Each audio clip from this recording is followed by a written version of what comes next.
ఈరోజొచ్చేసరికి నేను మా అక్క ఇద్దరం కలిసి మా ఊరిలో ఉన్న శివాలయంకైతే వచ్చేసాం.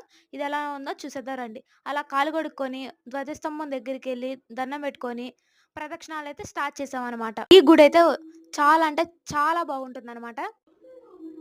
గుడి చుట్టూరు వచ్చేసరికి వినాయకుడిని, శివుడిని, సుబ్రహ్మణ్య స్వామిని విగ్రహాల్ని బాగా కట్టారనమాట. పక్కన ఆంజనేయ స్వామిని కూడా పెట్టారనమాట. అలా ఈ గుడి చుట్టూ తిరుగుతూ ప్రదక్షిణాలైతే చేస్తూ ఉన్నాము.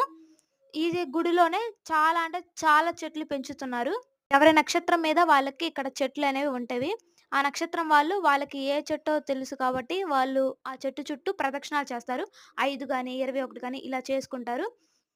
మేమింకా ఈ ప్రదక్షిణాలనేవి చేసుకుంటూ కంప్లీట్ అయిపోయిన తర్వాత గుడిలోకైతే ఎంటర్ అయ్యాము. అలా గుడిలోకి ఎంటర్ అయ్యి దేవుడికి దండం పెట్టుకొని కాసేపు ఆ గుడిలోనే బయట కూర్చొని ఉన్నాము. ఇంకా మాదయిపోయిన తర్వాత ఇంకా రిటర్న్ అయితే బయలుదేరామనమాట. Thank you for watching. Please